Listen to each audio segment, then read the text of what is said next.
ഡിവൈഎഫ്ഐയുടെ സംസ്ഥാന സമ്മേളനം അത് കണ്ണൂരിൽ നടക്കുകയാണ്. അപ്പം അതിൽ നിന്നുള്ള ചില ദൃശ്യങ്ങൾ ഇപ്പോൾ സമൂഹ മാധ്യമത്തിൽ വൈറലാവുന്നുണ്ട്. അതായത് പണ്ടുകാലത്ത് തെരുവ് നാടകങ്ങളും വഴിയിൽ ഇതുപോലെ സാമൂഹ്യ വിഷയങ്ങളൊക്കെ തന്നെ അവതരിപ്പിച്ചുകൊണ്ട് പലരും തെരുവ് നാടകങ്ങൾ, അതുപോലെയുള്ള സംഭവങ്ങൾ, മൈമുകൾ, മോണോ ആക്ട്, മിമിക്രി ഒക്കെ നടത്താറുണ്ട് ഇത്തരം സമ്മേളനങ്ങളോട് അനുബന്ധിച്ച്. തീർച്ചയായിട്ടും അതൊക്കെ നമ്മൾ അംഗീകരിക്കുന്നു. അതൊക്കെ കലയുടെ ഭാഗമാണ്, അല്ലെങ്കിൽ എന്തെങ്കിലും ഒരു സന്ദേശം പകർന്നു കൊടുക്കുന്നതിനായിരിക്കും, അവരുടെ രാഷ്ട്രീയമായ ആശയം പ്രകടിപ്പിക്കുന്നതിനായിരിക്കും. ഓക്കെ, ഇപ്പോൾ സ്റ്റേജിൽ കയറി ഏതാണ്ട് പൂർണ്ണമായി, സമ്പൂർണ്ണമല്ല, നഗ്നയായ ഒരു സ്ത്രീ നൃത്തം ചെയ്യുന്നതും അല്ലെങ്കിൽ ഏതോ ഒരു സ്കിറ്റ് അവതരിപ്പിക്കുന്നതും ഒക്കെയാണ് ഇപ്പോൾ കാണാൻ സാധിക്കുന്നത്. ഡിവൈഎഫ്ഐ സംസ്ഥാന സമ്മേളന വേദിയിലാണ് ഈ പരിപാടികൾ നടക്കുന്നത്.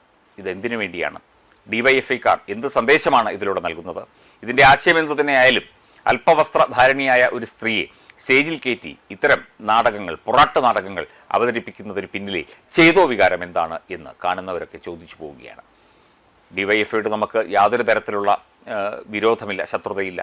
യുവജന പ്രസ്ഥാനമാണ്, നല്ല രീതിയിൽ യുവാക്കൾക്ക് വേണ്ടി പ്രവർത്തിക്കേണ്ട പ്രസ്ഥാനമാണ്. പക്ഷേ ഇത്തരം വികലമായ ആശയങ്ങൾ പങ്കുവയ്ക്കുന്ന രീതി ഡിവൈഎഫ്ഐ എന്തിന് സ്വീകരിച്ചു എന്ന് തീർച്ചയായിട്ടും യുവാക്കളും പ്രായമായവരും ഒക്കെ തന്നെ ചോദിച്ചു പോവുകയാണ്.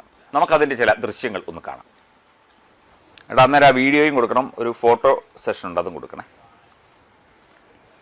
ആളെ കയറ്റാൻ വേണ്ടി എന്ത് തോന്നിയാസവും കാണിക്കാം എന്നുള്ള നിലവാരത്തിലേക്ക്, താഴ്ന്ന നിലവാരത്തിലേക്ക് ഡിവൈഎഫ്ഐ എത്തിയോ? ഇപ്പം ചിന്താ ജെറോം ഡിവൈഎഫ്ഐയുടെ സംസ്ഥാന അധ്യക്ഷയായിട്ടും അതുപോലെ എം വിജയൻ സംസ്ഥാന സെക്രട്ടറി ആയിട്ടും ഒക്കെ തിരഞ്ഞെടുക്കപ്പെട്ട ഈ സമ്മേളനത്തിലാണ് ഈ പരിപാടി നടന്നത് എന്നതുകൊണ്ട് നിങ്ങളൊക്കെ ഇവിടുത്തെ യുവസമൂഹത്തിന് നൽകുന്ന സന്ദേശം എന്താണ്? എന്ത് തോന്നിയാസവും എങ്ങനെയും കാണിക്കാം, എങ്ങനെയും അവതരിപ്പിക്കാം. എന്ത് സാധനമായാലും, ഏറ്റവും ഭംഗിയുള്ള അല്ലെങ്കിൽ ഏറ്റവും നല്ല ഒരു കലാരൂപമായാലും അത് അവതരിപ്പിക്കുന്ന രീതി എന്നത് തീർച്ചയായിട്ടും പ്രാധാന്യം അർഹിക്കുന്നു. നമ്മൾ സ്റ്റേജിൽ ഒരു മനോഹരമായി പാട്ട് പാടുന്നു. ആ പാട്ട് പാടുന്ന ഗായിക അല്ലെങ്കിൽ ഗായകൻ വളരെ മോശം വേഷം ധരിച്ച്, അല്ലെങ്കിൽ ആളുകളെ ചിരിപ്പിക്കുന്ന, പ്രകോപിപ്പിക്കുന്ന വേഷം ധരിച്ചുകൊണ്ടൊക്കെ വന്ന് അല്പവസ്ത്രധാരിയായി നിന്നൊക്കെ പാടുകയാണെങ്കിൽ ആ പാട്ട് എന്ന് പറയുന്നതിൻ്റെ മനോഹാരിത തന്നെ ഇല്ലാതെയാകുന്നു. അതൊരു ഗാനമല്ലാതായി മാറുന്നു, വെറുമൊരു അവതരണം മാത്രമായി മാറുന്നു, അല്ലെങ്കിൽ എന്തെങ്കിലും കാട്ടിക്കൂട്ടൽ മാത്രമാകുന്നു. ഡിവൈഎഫ്ഐ പോലെ ഒരു യുവജന പ്രസ്ഥാനം ഇത്തരം കാര്യങ്ങളിൽ ഏർപ്പെടുന്നത് ഒട്ടും ശുഭകരമായി തോന്നുന്നില്ല.